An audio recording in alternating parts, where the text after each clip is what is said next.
স্বাগত ডিবিসি সংবাদে আপনাদের সাথে আছি সোনিয়া আফরিন ঈশিতা। এবারে জানাবো খবরের বিস্তারিত। সমাজ কল্যাণ মন্ত্রণালয়ের উদ্যোগে রাজধানীর মানিক মিয়া অ্যাভিনিউয়ে ওয়াকথন উদ্বোধনে কথা বলছেন প্রধান উপদেষ্টা ডক্টর মোহাম্মদ ইউনূস। আমরা সরাসরি চলে যাচ্ছি সেখানে। নিজেরাই সেটা সমাধান করতে পারি। আজকে সামাজিক সেবা দিবসে, সমাজ সেবা দিবসে আমরা সবাইকে স্মরণ করিয়ে দিতে চাই আমাদের সেই শক্তিটাকে যেন আমরা উন্মোচন করতে পারি, আমাদের পারিবারিকভাবে, আমাদের শিক্ষাগতভাবে। সে কথাটা সবাইকে স্মরণ করিয়ে দেওয়ার জন্য আজকের দিন। আজকে শুধু একটা বিশেষ জায়গায় একটা অনুষ্ঠান করার দিন না, সবাই প্রতি পরিবারে এই বিষয়টা চিন্তা করা, প্রতিজনে এটাকে চিন্তা করা এবং সেটার দিকে উদ্বুদ্ধ হওয়া দিন। আশা করি আমরা আমাদের সকল সমস্যা এভাবে সমাধান করতে পারবো। সবাইকে ধন্যবাদ।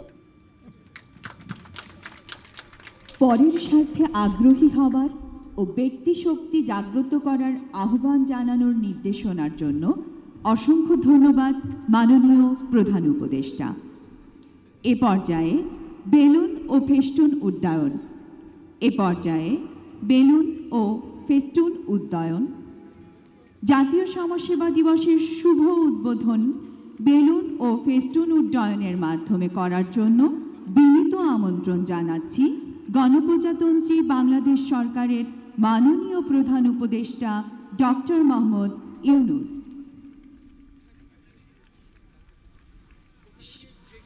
আমাদের সামনে ড্রোন ক্যামেরা আছে, আপনাদের বিনীত অনুরোধ জানাচ্ছি ক্যামেরার দিকে তাকিয়ে হাত নাড়ার জন্য এবং ফটো সেশনের অংশ নেওয়ার জন্য।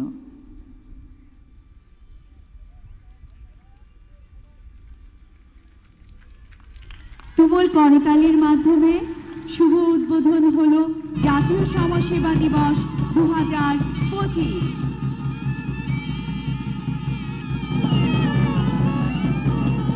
অসংখ্য ধন্যবাদ। এ পর্যায়ে মুক্ত আকাশে শ্বেত পায়রা অবমুক্তকরণ। গণপ্রজাতন্ত্রী বাংলাদেশ সরকারের মাননীয় প্রধান উপদেষ্টা ডক্টর মোহাম্মদ ইউনূসকে শ্বেত পায়রা অবমুক্তকরণের জন্য সবিনয় অনুরোধ জানাচ্ছি। একই সাথে আমাদের সম্মানিত অতিথিবৃন্দ শ্বেত পায়রা অবমুক্তকরণে অংশগ্রহণ করবেন। পায়রা উড়ানোর জন্য বিনীত অনুরোধ জানাচ্ছি। নীল আকাশের বুকে শ্বেত পায়রা মুক্ত হাওয়ায় জানা ঝাপটায়, লাখো শহীদের স্বপ্ন ভাসে লাল সবুজের পতাকায়। এ পর্যায়ে মাননীয় প্রধান উপদেষ্টাকে হুইসেল বাজিয়ে ওয়াকাথনের শুভ উদ্বোধন করার জন্য বিনীত অনুরোধ জানাচ্ছি।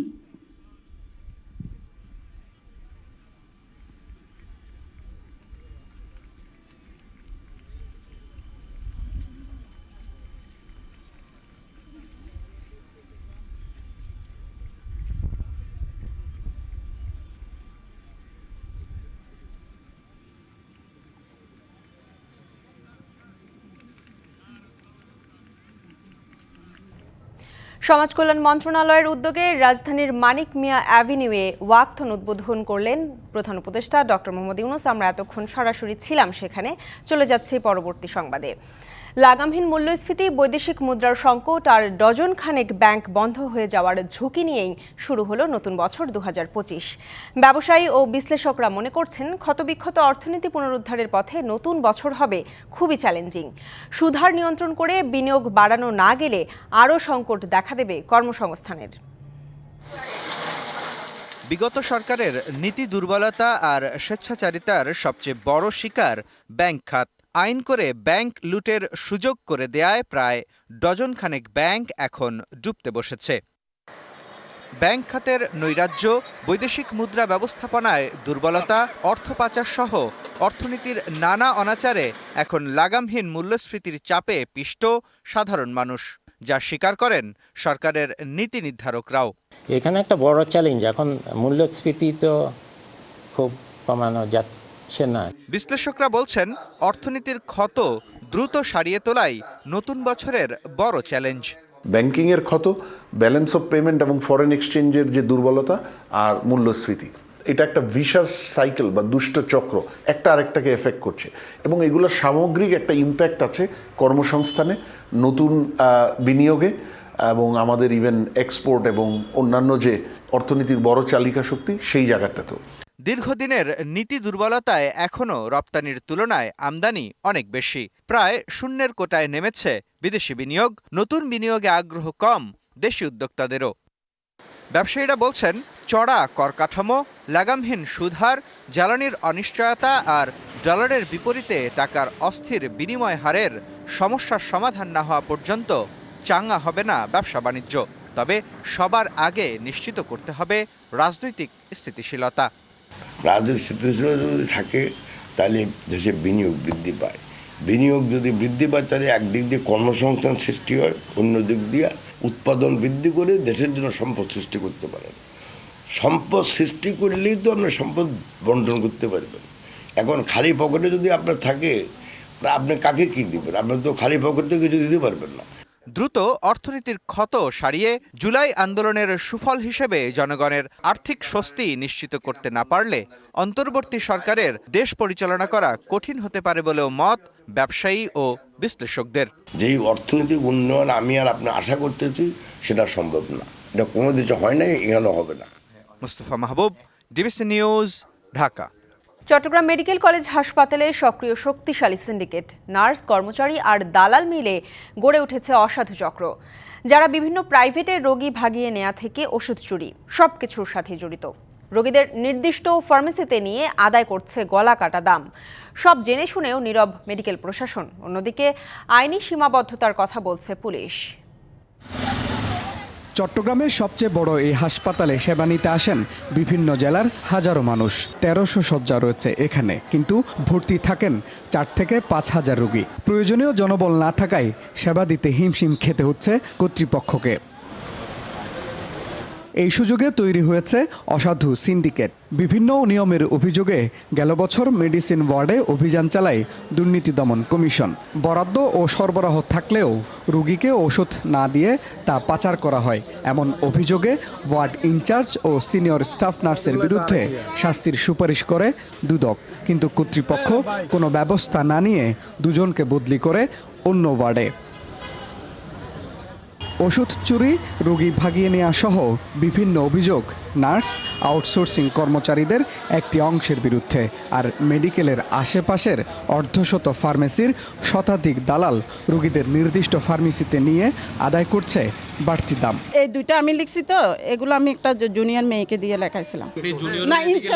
কিন্তু ওই প্রেসক্রিপশনেতে এই ওষুধটা নাই। মেডিকেলের ওয়ার্ডের সামনেই একজন রোগীর ব্যবস্থাপত্র দেখছে দুজন। ক্যামেরা দেখেই সরে যান তারা। আমি যখন ওষুধের জন্য উনি কি আমার হাত ধরছে, তাকে আসেন, এখানে ডাক্তারের দোকান আছে। কিছু দালাল আমাদের ভিতর থেকে বাইরে নিয়ে যায়, বলছে এখানে আসো, মেডিসিনের মূল্য কম পাবে। অভিযোগ আছে রোগী ভাগিয়ে নেওয়ার জন্য দালালদের দেওয়া হয় কমিশন। প্রায় 300 থেকে 400 দালাল এই বছর ধরা হয়। নার্স, তারপর হচ্ছে কর্মচারী যারা, যখন আমার কাছে এটা রিপোর্ট হয়, তখন আমার কাছে যদি এটা এভিডেন্স আকারে আসে, তখন আমি সাথে সাথে এদেরকে পানিশমেন্ট দিই। আইনি সীমাবদ্ধতায় দালালরা জরিমানা ও সাজা ভোগের পর আবারও একই অপরাধে জড়াচ্ছে। দালাল কিন্তু কেউ পরিচয় বহন করে না, তার অ্যাক্টিভিটিসের মাধ্যমে প্রমাণ হয়। সুতরাং এইভাবে তালিকা করে ওইভাবে কাজ করা হয়নি। তবে অন স্পটে যাদেরকে আমরা এই ঘটনার সাথে সম্পৃক্ততা পেয়েছি তাদেরকে কিন্তু আমরা গ্রেপ্তার করেছি।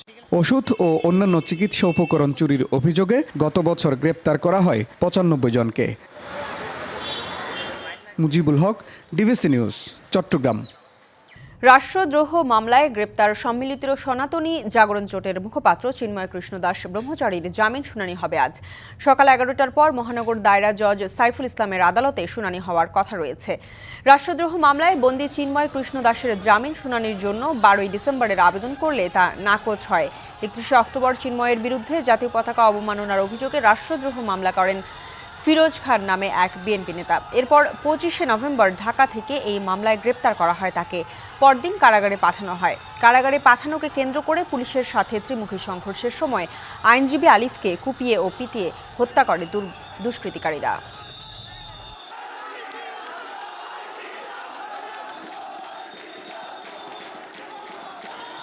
কুড়িগ্রামের ফুলবাড়ী উপজেলার বালাতাড়ি এলাকায় আশ্রয়ন প্রকল্পের ঘরগুলো ব্যবহার অনুপযোগী।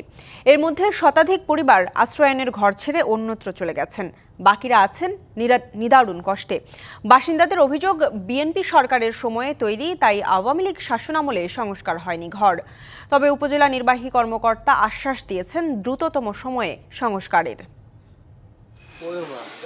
গৃহহীন ও নদী ভাঙনের শিকার মানুষের জন্য 2004 সালে কুড়িগ্রামের ফুলবাড়ী উপজেলার বালাতারি এলাকায় আশ্রয়ণ প্রকল্প তৈরি করে তৎকালীন সরকার।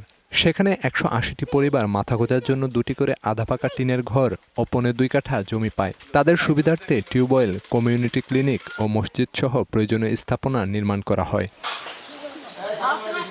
তবে সময়ের পরিক্রমায় ঘর ও অবকাঠামো নষ্ট হতে থাকে। সংস্কারের জন্য সংশ্লিষ্টদের কাছে ধর্ণা দিলেও বরাদ্দ তো মেলেইনি, উল্টো শুনতে হয় কটূক্তি। যে কারণে 100টি পরিবার আশ্রয়ণ প্রকল্প ছেড়ে যায়। বাকিরা বসবাস করছে নিদারুণ কষ্টে। ঝেড়ি যাই ছেড়ি আমার কলে তোমার বিএমপি দিবে খালেদা দিয়ে ঘর তুলেছে, খালেদাকে কন আমি পাবো না। চেয়ারম্যান থেকে আরম্ভ করে উপজেলা পর্যন্ত দৌড়েছি, পিওনো পর্যন্ত দৌড়েছি, কোনো কাজ হয় নাই। জর্জীর্ণ ঘর অবকাঠামো সংস্কার করে ব্যবহার উপযোগী করে গড়ে তোলার দাবি বাসিন্দাদের। গা ভিজে যায়, বিছনা ভিজে যায়, বাচ্চা কোচ্চা নিয়ে থাকি, পলিথিন উপরে দিয়ে থাকি, অনেক কষ্টে আছে। কাগজ ঢাকি দিয়ে থাকি, বিছনা জড়ো করে থাকি, এই কষ্টই থাকি 12টা মাস। ঘরগুলো মেরামতের জন্য সংশ্লিষ্ট দপ্তরে আবেদন করা হয়েছে বলে জানালেন এই প্রশাসনিক কর্মকর্তা। আমাদের ফুলবাড়ী উপজেলায় যে আবাসনগুলো রয়েছে সেগুলো আমরা ভেরিফাই করেছি, কে থাকেন তালিকা করে এগুলো সংস্কারের জন্য আমরা চিঠি দিয়েছি ঊর্ধ্বতন কর্তৃপক্ষ বরাবর। আমরা আশা রাখি অচিরে হয়তো আমরা বরাদ্দ পাবো। বরাদ্দ এলেই কাজ শুরু হবে বলেও জানান তিনি। DBC news desk. চলতি আমন মৌসুমে নওগাঁয় সরকারি ধান চাল সংগ্রহ অভিযান ব্যাহত হওয়ার আশঙ্কা করা হচ্ছে। প্রণোদনা না পেলে চাল সরবরাহ সম্ভব নয় বলছেন মিল মালিকরা। স্থানীয় খাদ্য বিভাগের দাবি, চাল সংগ্রহ শুরু হয়েছে, দ্রুত নিয়ন্ত্রণে আসবে বাজার, আর চাল দিতে আগ্রহী হবেন মিল মালিকরা। নওগাঁয় চলতি আমন মৌসুমে মিল মালিকদের কাছ থেকে 20,574 মেট্রিক টন চাল ও কৃষকদের কাছ থেকে 13,804 মেট্রিক টন ধান সংগ্রহের লক্ষ্যমাত্রা নির্ধারণ করেছে সরকার। মিল মালিকরা বলছেন, মৌসুমের শুরু থেকেই ধানের বাজার চড়া। সরকার নির্ধারিত দামে চাল সরবরাহ করলে বড় ধরনের লোকসানের মুখে পড়তে হবে তাদের।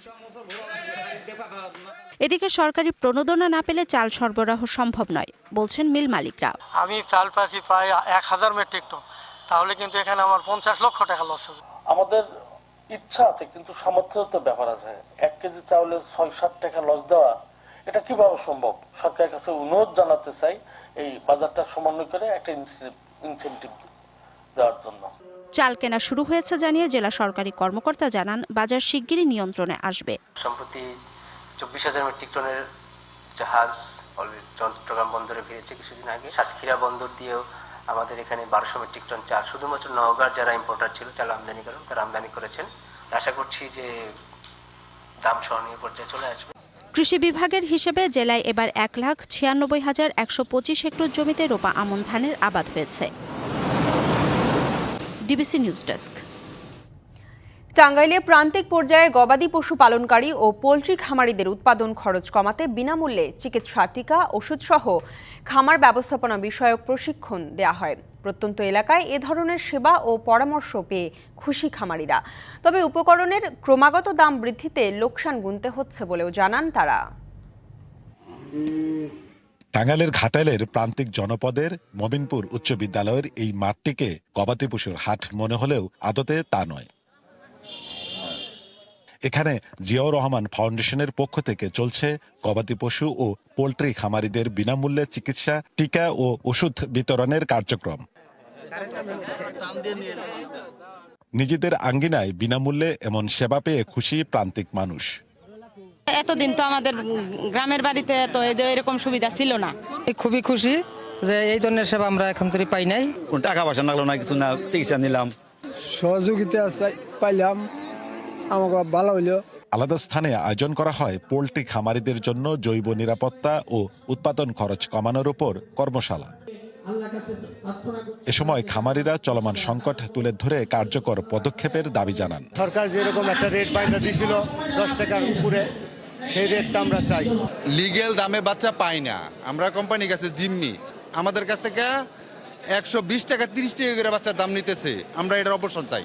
দেশব্যাপী এমন কার্যক্রম ছড়িয়ে দেওয়ার পাশাপাশি প্রান্তিক খামারিদের সমস্যা নিরসনের পদক্ষেপ নেওয়ার আশ্বাস দেন আয়োজকরা। ফ্রি ভেটেরিনারি মেডিকেল ক্যাম্পটা আমরা সরকারিভাবে এই জায়গাতে হয় না, কিন্তু ভ্যাকসিনেশন প্রোগ্রামটা করলে আমাদের রেগুলার হয়, কিন্তু এটা একটু বাস্ট আকারে হয়েছে এবং আমাদের এই ভ্যাকসিনেশন প্রোগ্রাম সচরাচরই আমাদের বিভিন্ন এলাকায় চলে এবং এটা ধারাবাহিকতা আমাদের অবশ্যই বজায় থাকবে। এই প্রোগ্রামটা মেইনলি করা হয়েছে এই আশেপাশের জনগণকে উদ্বুদ্ধ করা যে তারা যে গবাদি পশু এগুলো পালে এটা যাতে সঠিক সময় সঠিক চিকিৎসা দেয় এবং নিয়মিত যে চিকিৎসা প্রয়োজন হয় সেটা যাতে দেয়। জেলা প্রাণী সম্পদ কার্যালয়ের সহযোগিতায় এই কার্যক্রমে 5 শতাধিক গবাদি পশু লালন পালনকারী ও 5 শতাধিক পোল্ট্রি সংশ্লিষ্টরা অংশ নেয়। Sohel Talukdar, DBC news, Tangail. রংপুরের মর্নিয়া ইউনিয়ন বিএনপির কমিটি নিয়ে পাল্টাপাল্টি কর্মসূচি পালন করছে দুটি গ্রুপ। এ নিয়ে ঘটেছে হাতাহাতির ঘটনাও। কমিটির সাবেক সভাপতি সম্পাদকের অভিযোগ, বর্তমান আহ্বায়ক ও সদস্য সচিব ফ্যাসিস্টদের দোসর। কমিটি গঠন করা হয়েছে আওয়ামী লীগের কর্মীদের নিয়ে। তবে বর্তমান কমিটির দাবি, বানোয়াট এসব অভিযোগ করা ব্যক্তিরাই আওয়ামী সরকারের সুবিধাভোগী। দলের ভাবমূর্তি ক্ষুণ্ণ করাই তাদের উদ্দেশ্য। গেল 20 ডিসেম্বর গঙ্গাচড়া উপজেলার মর্নিয়া ইউনিয়ন বিএনপির কমিটি বাতিল চেয়ে মানববন্ধন করেন পদবঞ্চিত নেতারা। তাদের অভিযোগ, বর্তমান কমিটির আহ্বায়ক ও সদস্য সচিব আওয়ামী লীগ জাতীয় পার্টির দোসর। অনৈতিক সুবিধা নিয়ে আওয়ামী লীগ কর্মীদের দিয়ে গঠন করা হয়েছে কমিটি। এ সময় বর্তমান কমিটির নেতাদের অনুসারীরা ব্যানার কেড়ে নেওয়ার চেষ্টা করলেই দেখা দেয় হট্টগোল, ঘটে হাতাহাতির ঘটনা। তবে এসব অভিযোগের প্রতিবাদ জানিয়ে সংবাদ সম্মেলন করেন বর্তমান কমিটির নেতারা। তাদের দাবি, 16 বছর আওয়ামী লীগের সুযোগ সুবিধা নিয়েছেন সাবেক সাধারণ সম্পাদক তোজাম্মেল হোসেন, আর ছেলে স্বেচ্ছাসেবক লীগ নেতা হলেও এখন কমিটির ভাবমূর্তি নষ্ট করতে গলাবাজি করছেন সাবেক সভাপতি আব্দুস সোবহান খোকা। তারা এতদিন বিগত দিনে আওয়ামী লীগ জাতীয় পার্টির ফায়দা লুটছে। বিএনপিকে কিভাবে ক্ষতিগ্রস্ত করা যায়, কিভাবে নষ্ট করা যায়, তার জন্য যত প্রকার চেষ্টা তারা চালাচ্ছে। এ নিয়ে গেল শুক্রবার দুই গ্রুপের সংঘর্ষে আহত হন বেশ কয়েকজন। আওয়ামী লীগের সাথে রাজনৈতিক সংশ্লিষ্টতা অস্বীকার করে নিজেদের ত্যাগী দাবি করেন পদবঞ্চিতরা। তাদের অভিযোগ, কমিটির আহ্বায়ক মীর কাশেম বিগত সময়ে নৌকার প্রার্থীর পক্ষে কাজ করেছেন, আর সদস্য সচিব আব্দুল মাবুদের সাথে আছে জাতীয় পার্টির সখ্যতা। তাই কমিটি পুনর্গঠনের দাবি তাদের। মীর কাশেম মিঠু ক্ষমতায় যাওয়ার আশ্বাসে পুরানা বিএনপিকে উনি সুযোগ দেবেন না, এই জন্য আমাদের কাউকেই উনি কমিটিতে রাখেন নাই। দুপক্ষের সাথে আলোচনা করে গণতান্ত্রিক উপায়ে পূর্ণাঙ্গ কমিটি গঠন করার কথা জানিয়েছে জেলা বিএনপি। গণতান্ত্রিক উপায়ে ওয়ার্ড পর্যায়ে, ইউনিয়ন পর্যায়ে এবং উপজেলা পর্যায়ের নির্বাচনের মাধ্যমে সম্মেলন শেষ করে আমরা জেলা কাউন্সিল করবো আর কি। গতকালকে আমরা অলরেডি বসেছি একটা পক্ষের সঙ্গে, তাদের দাবি দেওয়া শুনেছি এবং যাকে নিয়ে সমস্যা সৃষ্টি তার সাথেও কথা বলেছি। আমি আশাবাদী যে 2-1 দিনের মধ্যে এই সমস্যার সমাধান হবে এবং মনে একটা সুন্দর নির্বাচন হবে। রাজনৈতিক পট পরিবর্তনের পর অভ্যন্তরীণ শৃঙ্খলা ও দ্বন্দ্ব মেটাতে না পারলে আগামী নির্বাচনে এর নেতিবাচক প্রভাব পড়বে, এমন শঙ্কা সংশ্লিষ্টদের। মাজেদ মাসুদ, ডিবিসি নিউজ, রংপুর।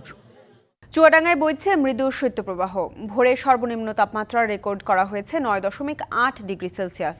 সকালে তীব্র শীত উপেক্ষা করে বাইরে বেরিয়েছেন দিনমজুর ও শ্রমিকরা। অনেকে খড়কুটো জ্বালিয়ে শীত নিবারণের চেষ্টা করছেন।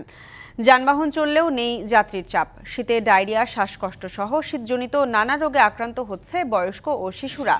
জেলায় তাপমাত্রা আরও কমতে পারে বলে জানিয়েছে আবহাওয়া অধিদপ্তর। এদিকে উত্তরের জেলা দিনাজপুরের পৌষের হাড় কাঁপানো কনকনে শীতের বিপর্যস্ত জনজীবন। সকালে জেলায় সর্বনিম্ন তাপমাত্রা রেকর্ড করা হয়েছে 10.2 ডিগ্রি সেলসিয়াস। কুয়াশা আর তীব্র বাতাসে দুর্ভোগ বেড়েছে শ্রমজীবী মানুষের। পঞ্চগড়ে সকালে সর্বনিম্ন তাপমাত্রা রেকর্ড করা হয়েছে 11.3 ডিগ্রি সেলসিয়াস। ভোর থেকে সূর্যের দেখা না মেলায় তীব্র শীত অনুভূত হচ্ছে। ঘন কুয়াশায় যানবাহনগুলোকে হেডলাইট জ্বালিয়ে সতর্কতার সাথে চলাচল করতে দেখা গেছে। তীব্র শীতে বোরো ধানের আবাদ সহ আলু ও অন্যান্য সবজির ক্ষতির আশঙ্কায় কৃষক।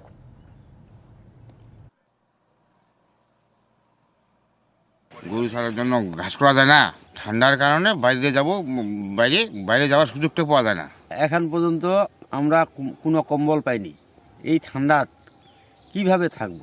যাই যারা বসে থাকতে না করে ভাড়া পাই, পাইতে হতে দাম বাড়ায় না, ঘুরিয়ে আসি। বাইরে তো বের হয়ে যায় না, এত শৈত্যপ্রবাহ মানে 2 দিন মারাত্মক লেভেলের বলা যায়। মহানগর ঢাকার পৌষের রাত এমন রাতেই ফুটপাতে ঠাঁই নিতে হয়েছে কিছু মানুষকে। তাদের অনেকেরই নেই শীত আটকানোর পর্যাপ্ত উপকরণ। শীতের ছোবলে মাঝরাতে ঘুম ভাঙা চোখে দেখতে হয় অনিশ্চিত ভবিষ্যৎ। দিনে ভ্যান চালিয়ে রোজগার, আর রাত কাটে চানখারপুলের ফুটপাতে। শীতের রাতে এই শহরে স্থায়ী কোনো ঠিকানা নেই ঘুমানোর জায়গা। তাই সবকিছু মেনে নিয়ে স্ত্রীকে নিয়েই পথের পাশেই রাত কাটানো। আমি জেগে আছি বলতে গেলে, যে ঠান্ডা পড়ছে তো আমি তো ঠান্ডার মাঝে যে বসে রইলাম। একটা কম্বল ছিল, একটা কম্বলতে শোয়া দিলাম আমার স্ত্রী। আধ বোতল সরিষার তেল, একটি শিশি, বালিশ আর কম্বল নিয়েই যেন ছলছল চোখের সাব্বিরেরও রাত কাটে ফুটপাতে। মশার কামড়, শীতও যেন হার মানে বেঁচে থাকার সংগ্রামের কাছে। আজকে প্রচণ্ড ঠান্ডা পড়ছে, এরকম ঠান্ডা এতদিন পাইনি। আবার এমন মনে করেন যে ভিতরে ময়লা না, মশা বেশি কামড়ায়। অন্যদিকে দমকা বাতাসে গভীর রাতে ঘুম ভেঙে যায় সদরঘাটের দিনমজুরের। অসহায় দৃষ্টি মেলে কাতর স্বরে অভিমান করে জানান, কষ্ট হলেও চাওয়া পাওয়া নেই কারো কাছে। কষ্ট হইলেও থাকা লাগবে, নাইলে পানি থাকে না, চাওয়া পাওয়া লাগে না। এদিকে শীতের কবল থেকে রক্ষা পেতে কেউ আবার গায়ে জড়িয়ে নেয় পলিথিনের আবরণ। বেশি হাত পায়ে ঠান্ডা লাগে, এর কারণে পলি দিয়ে শুয়ে রইলাম, ঠান্ডা কম ধরবি। দেখা মেলে এমন তরুণদেরও জমানো অর্থে কিছু কম্বল দিতে এলে ঘিরে রাখে তাদেরকে। নতুন বছরের সব আয়োজন বাদ দিয়ে নগরের ছিন্নমূল মানুষের একটু উপকারের জন্যই তাদের এই চেষ্টা। ফ্রেন্ড সার্কেল মিলে আমরা আর কি টাকা তহবিল করে আপনার কম্বল গরিবদের মাঝে কম্বল বিতরণ করতেছি। স্টুডেন্টরা দিচ্ছি, তাহলে আমাদের থেকে আরো বড় লোক যারা আছে তাদেরকেও আমাদের সাথে আমাদের মতো এভাবে আর কি গরিবদের পাশে খাড়ানো উচিত। অভাব আছে, কষ্ট আছে, তারপরও শীতের সঙ্গে লড়াই করছে মানুষগুলো। আর শীতের রাতে তাদের পাশে কেউ এসে দাঁড়ালে খুশির ঝিলিক ফুটে ওঠে চোখ মুখে। মোহাম্মদ আল-হাসেব, ডিবিসি নিউজ, ঢাকা। যুক্তরাষ্ট্রের লুইজিয়ানা অঙ্গরাজ্যে বর্ষবরণ অনুষ্ঠানে গাড়ি চাপায় নিহত বেড়ে হয়েছে 15 জনে। ঘটনায় আহত অন্তত 35 জন। বুধবার সকালে অঙ্গরাজ্যটির নিউ অরলিন্স শহরের একটি পর্যটন এলাকায় এই ঘটনা ঘটে। এরই মধ্যে হামলাকারী ওই ব্যক্তির পরিচয় শনাক্ত করেছে যুক্তরাষ্ট্রের কেন্দ্রীয় গোয়েন্দা সংস্থা। পাওয়া গেছে জঙ্গি গোষ্ঠী IS এর পতাকা। কনসার্টের জন্য পর্যটকদের কাছে আকর্ষণীয় নিউ অরলিন্স শহরের বুরবন স্ট্রিট। স্থানীয় সময় বুধবার দিবাগত রাত 3:15টায় নতুন খ্রিস্টীয় বর্ষবরণের আনন্দ উৎসবে চলার মধ্যে সেখানে সমবেত মানুষের ওপর একটি পিকআপ ট্রাক তুলে দেয় হামলাকারী। এরপর চালক লাফিয়ে নেমে গুলি চালাতে থাকে। পুলিশ পাল্টা গুলি ছুড়লে ঘটনাস্থলে মৃত্যু হয় হামলাকারীর। হামলাকারীর পরিচয় শনাক্ত করেছে FBI। সংস্থাটি বলছে তিনি শামসুদ্দিন জব্বার নামের 42 বছর বয়সী এক মার্কিন নাগরিক, যিনি পেশায় মার্কিন সেনাবাহিনীর সদস্য ছিলেন। ওই গাড়িবহরটিতে জঙ্গি গোষ্ঠী IS এর পতাকা পাওয়া গেছে। একই সাথে একটি ইম্প্রোভাইজড বিস্ফোরক ডিভাইস সহ আগ্নেয়াস্ত্র উদ্ধার করা হয়েছে। হামলাকারী ব্যক্তির সাথে কেউ জড়িত আছে কিনা তা খতিয়ে দেখা হচ্ছে। কী কারণে এই হামলা তারও তদন্ত চলছে। এদিকে এই ঘটনায় শোক প্রকাশ করেছেন মার্কিন প্রেসিডেন্ট জো বাইডেন। একই সাথে একে ঘৃণ্য কর্মকাণ্ড বলে মন্তব্য করেছেন তিনি। Hasna Akter, DBC news desk. Libya থেকে ইতালি যাওয়ার পথে নৌকা ডুবে নিখোঁজ হয়েছেন অন্তত 20 জন। স্থানীয় সময় বুধবার ইতালীয় দ্বীপ ল্যাম্পেডুসার মেয়র এই তথ্য নিশ্চিত করেছেন বলে জানিয়েছে রয়টার্স। কর্তৃপক্ষ জানায় নৌকাটি সোমবার গভীর রাতে লিবিয়ার জুয়ারা শহর থেকে যাত্রা করে। মঙ্গলবার ভোরে এটি ডুবে যায়। এ সময়ে 7 জনকে জীবিত উদ্ধার করে কোস্টগার্ড। তাদের মধ্যে 8 বছর বয়সী একজন সিরিয়ান শিশুও রয়েছে। এছাড়া নিখোঁজ রয়েছে 5 জন নারী ও 3 জন শিশু। আন্তর্জাতিক অভিবাসন সংস্থার মতে 2024 সালে সমুদ্রপথে ইতালিতে প্রবেশ করেছে 66,000-এরও বেশি অভিবাসী। আর 2014 সাল থেকে মধ্য ভূমধ্যসাগরে প্রায় 24,500 জন নিখোঁজ হয়েছেন।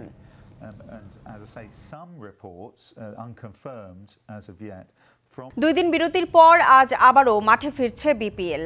প্রথম ম্যাচে মাঠে নামছে ঢাকা ক্যাপিটালস ও দুর্বার রাজশাহী। দুদলই হেরেছে নিজেদের প্রথম ম্যাচে, তাই সেরাটা দিয়ে ঘুরে দাঁড়ানোর লক্ষ্য নিয়েই মাঠে নামবে দুই দল। মিরপুরে ম্যাচ শুরু দুপুর 1:30টায়। বিপিএল শুরুর আগেই সারা জাগানো শাকিব খানের দল ঢাকা ক্যাপিটালস রংপুরের বিপক্ষে নিজেদের প্রথম ম্যাচেই হেরেছে বড় ব্যবধানে। এবারের মিশনটা রাজশাহীর বিপক্ষে। শক্তিমত্তার বিচারে রাজশাহী থেকে এগিয়ে ঢাকা ক্যাপিটালস। তবে ম্যাচ জিততে দায়িত্বটা নিতে হবে মুস্তাফিজ, লিটন, তানজিদ তামিমের মতো দেশীয় তারকাদের। ঢাকার মূল সমস্যাটা মিডল অর্ডার। স্কোয়াডের বেশিরভাগ ব্যাটারি খেলে থাকেন টপ অর্ডারে। ৫-৬ দায়িত্ব নেওয়ার মতো নেই কোনো বড় নাম। তবে স্পিনার নাজমুল অপুর ভরসাটা শক্তিশালী বোলিং লাইন আপে। আমি বলবো যে দুই টিমই সেম, তো ইনশাল্লাহ আমরা আশাবাদী, কারণ আমাদের বোলিং অ্যাটাকটা ভালো। টি-20-তে বোলিংটা ইম্পর্টেন্ট, তো ওই ক্ষেত্রে আমরা যদি আমাদের বোলারদের কাজগুলো করতে পারি, রাজশাহী ইনশাল্লাহ আমাদের সাথে পারবে না। অন্যদিকে দুর্বার রাজশাহীও হেরেছে নিজেদের প্রথম ম্যাচে। ১৯৭ করেও বরিশালের কাছে পাত্তা পায়নি বিজয়রা। তবে রাজশাহীর চিত্রটা ঢাকা থেকে কিছুটা ভিন্ন। তাদের মূল সমস্যার জায়গা বোলিং স্ট্রেংথ। একমাত্র তাসকিন ছাড়া নেই কোনো উইকেট টেকিং বোলার। আর মিরপুরে ব্যাটিং উইকেট হওয়ায় বড় রান করেও চিন্তায় থাকতে হচ্ছে দলকে। যদি বোলিং ডিপার্টমেন্ট ভিউ থেকে দেখেন, তাহলে আমাদের তো এক্সিকিউশনটা আরও প্রপার হওয়া দরকার। তাহলে যেহেতু চ্যালেঞ্জটা বেশি, তাহলে এক্সিকিউশন যদি ভালো হয় তাহলে ম্যাচগুলো বের হবে আর কি। লোকালরা পারফর্ম করায় ব্যাটিং নিয়ে কিছুটা নির্ভর থাকতেই পারে টিম ম্যানেজমেন্ট।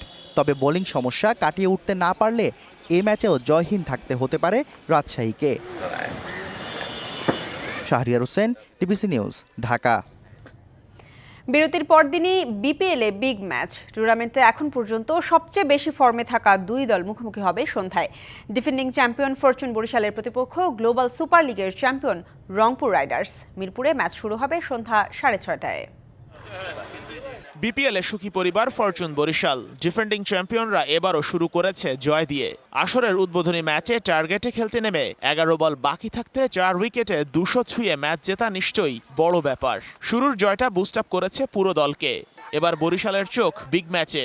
প্রতিপক্ষ রংপুর রাইডার্স গ্লোবাল সুপার লিগে জিতে এসে উঠছে বিপিএলেও, তাই প্রস্তুতি নিতে হচ্ছে সব বুঝে শুনে। নতুন বছরের প্রথম দিনে ছিল না বিপিএল এর কোনো ম্যাচ।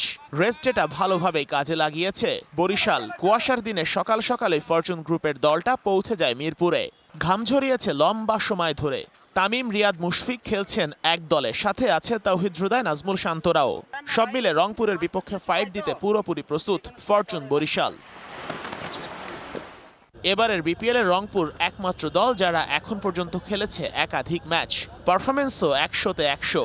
রংপুর যেন গ্লোবাল সুপার লিগের ফর্মটায় নিয়ে এসেছে বাংলাদেশ প্রিমিয়ার লিগে। 2 ম্যাচে সিলেট আর ঢাকা কেউই পাত্তা পায়নি রাইডার্সের সামনে। তবে বরিশালকে নিয়ে ভাবতেই হবে আলাদা করে। ক্যাপ্টেন নুরুল হাসান সোহানের কথা বলতেই হচ্ছে। রংপুর কাপ্তান যেভাবে ফিনিশিং দিচ্ছেন প্রতি ম্যাচে, এভাবে ফর্মটা ধরে রাখতে পারলে প্রত্যেক দলের জন্যই ভাবনার কারণ হবেন এই ডানহাতি উইকেটকিপার ব্যাটার। আর বোলিংয়ে নাহিদ রানা ও সাইফুদ্দিন আলো ছড়াচ্ছেন, যা ভাবনার কারণ হবে ফরচুন বরিশালের জন্য। Sheikh Ashik, DBC news, Dhaka. সংবাদে এই ছিল এখনকার মতো। ডিবিসি নিউজের সংবাদগুলো পড়তে ভিজিট করুন dbcnews.tv আর ভিজিট করুন ডিবিসি নিউজের ফেসবুক পেজ এবং ইউটিউব চ্যানেল। ডিবিসির সঙ্গেই থাকুন।